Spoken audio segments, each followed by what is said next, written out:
Hello, the Curated Project members. My name is Nora, and I am a website developer and SEO specialist.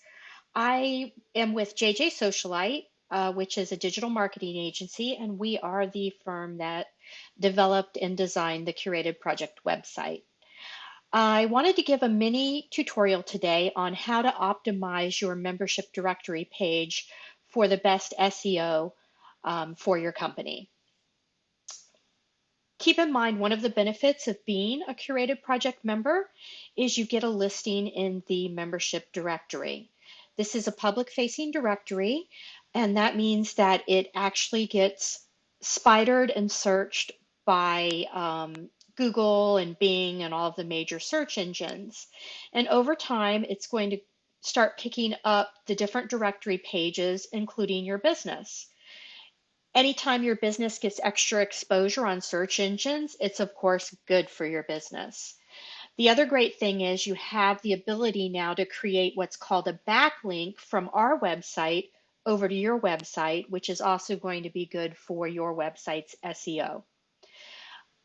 As you can see, if I search the curatedproject.org to see what pages have been spidered already, you can see it's already starting to pick up some membership pages. Over time, it's going to pick up more. We just have to wait for Google to decide to come along and spider additional pages.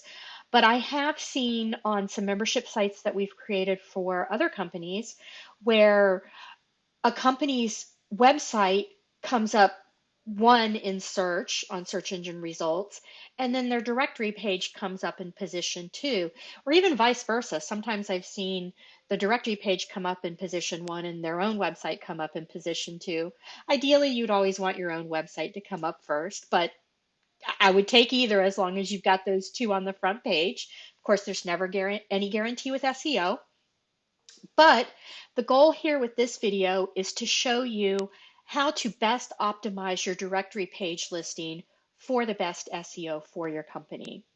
So when you're creating your directory listing, you want to be sure to maximize all of the fields that we've given you to use, and you want to be sure to use those keywords that you want to be found for in search. Those keywords are also going to be important in our own internal search because this search allows people to search for things by keyword. For instance, if I type in SEO, which is one of the keywords in our listing, you're going to see that we come up under SEO. So you want to definitely be sure to include the keywords that you want to be found for from within our directory in your directory listing, but that's also going to translate to being good SEO for you online in general. So to show you how to best optimize your site, I'm going to go ahead and log into our membership just to give you an idea of how we do it. So you're going to log into your membership. Let's just give it a second to load. When I'm doing videos, everything, of course, loads much smaller or much slower than normal. So once you log in, you're going to be presented with your company information. You're going to want to completely fill out every single field that applies in terms of your address, your email address, your phone number, and whatnot. And just as a side note, if you do not put an address in here, you will not show up as a pin on our map. So keep in mind that if you don't have an address in here, you won't show up on the map. You'll still, of course, have a listing. There just won't be a dot on the map for you. So let me go back to my listing here. The other thing you're going to want to be sure of is you're going to want to make sure that the address that you put in and the phone number that you put in exactly matches what you have on your website. That's very important in terms of getting what is called a citation online. And that's a nod from another website, in this case our website, back to your website as being a legitimate website. Google is definitely looking for an exact match. So for instance, if on your website you had spelled out your address as 44 Milton Avenue, and you had actually spelled it out as Avenue, and you had spelled out suite as SUITE, you're going to want to have that exactly match that over on this website. Um, that's really important when doing all of your citations online. Anytime you get a directory listing, a citation would be like a directory listing within another directory. You're going to want to make sure that you've got an exact match on your on what's called your NAP, which is your name, address, and phone number. The name is going to be your business name. If you have LLC on your website, you're going to want LLC as your business name. Um, so you want it to be an exact match on your business name, an exact match on your address, and an exact match on your phone number. So that's very important. That's step number one to good SEO optimization. So once you've done that, you're going to go ahead and go to the next section. And here you have the option of not being listed in the directory or not showing your street address in your profile. We don't recommend that you click either of these. I mean, one of the benefits is definitely that you want to be in the directory. Um, but the option is there if you didn't want to be for some reason. And you probably want to show your street address unless you have a reason for not showing it. You know, maybe you work at home and you really don't want people knowing your home address or whatever.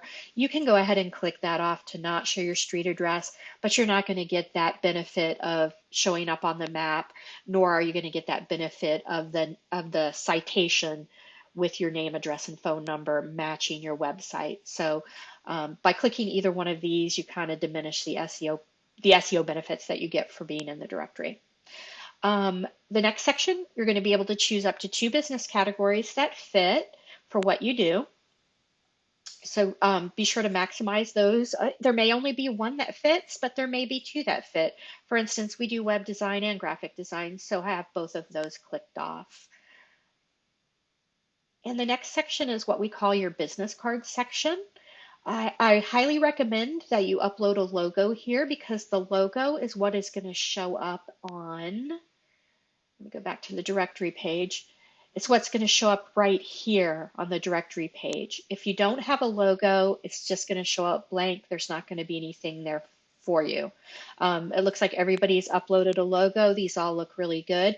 I do recommend square logos as opposed to wide logos if at all possible. That way your listing will be presented in this fashion with a logo on the left and the listing on the right. If you have a wide logo, what's going to happen is your listing is going to just wrap to the next line, kind of like it does here, which is no problem. But I recommend doing the square logo if you have one. All right. So you're also going to want to make sure that you fill out, well, this is actually pulling in the information that you filled out on the previous screen, and it's putting it together with the logo that you upload. You can always delete the current image and upload a new image if you want. The next section is going to be what's called your profile gallery.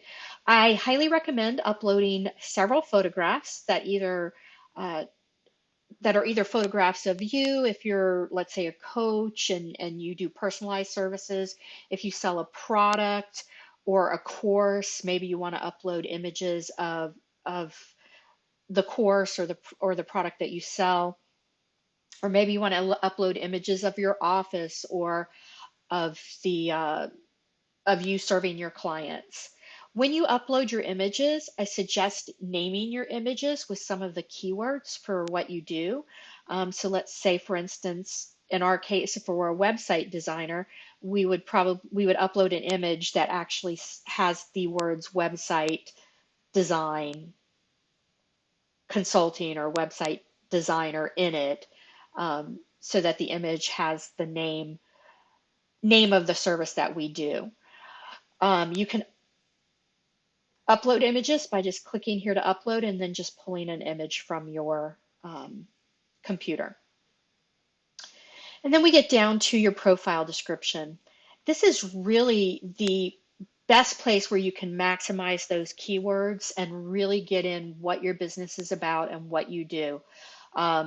You have unlimited space here pretty much to really talk your business up. So you're going to maybe want to do a bullet list of the services or the products that you provide, talk about your business. You could talk about yourself if you're a personal brand, um, but really maximize this profile with all of the keywords that you would like to be found for, not just in the curated life directory, but online in general.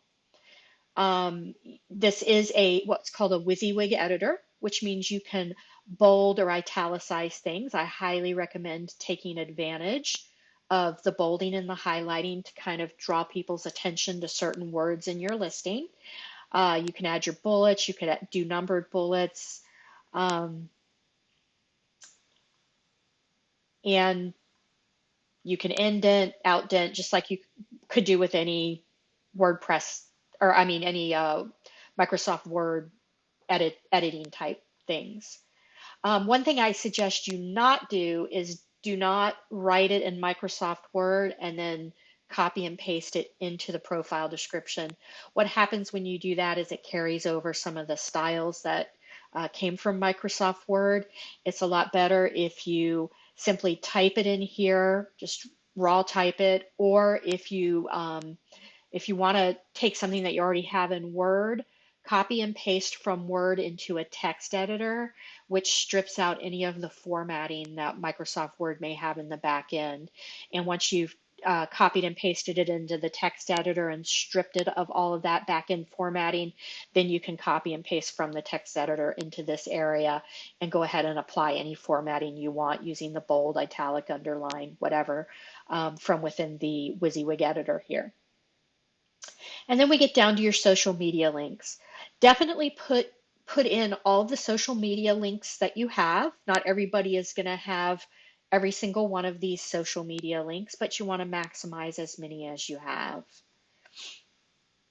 And once you've done that, we're going to go back to our listing.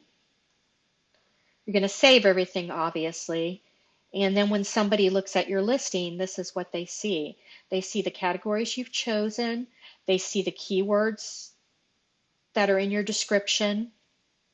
And let's say, for instance, you had a specific word in here like paid advertising. I'm going to use as a for instance because that's kind of not a normal term. So if somebody were to type in paid advertising, like I said, we're going to be found. I have seen instances where people have created their membership profile and they have a business name that has nothing to do with their business. For instance, I saw this happen with a tree service once before. Their business name did not have the words tree service in it, and they didn't bother to put the words tree service anywhere in their business listing. So then they didn't know why they weren't being found for the search term tree service when somebody searched for it, and it was because they didn't have the words tree service anywhere in there, so they weren't going to be found. Now, had somebody searched for the category and they had clicked on a category tree service, then of course, if there was such a category, then of course it would come up. But just by the search term alone, it wasn't going to come up. So anyway, hopefully this gave you a good start for how to think about optimizing your own personal listing for the best SEO results. And definitely you want to optimize it so you get that backlink that matches your own website, because that's only going to help to increase your SEO for your own website as well. So thanks and have a great day.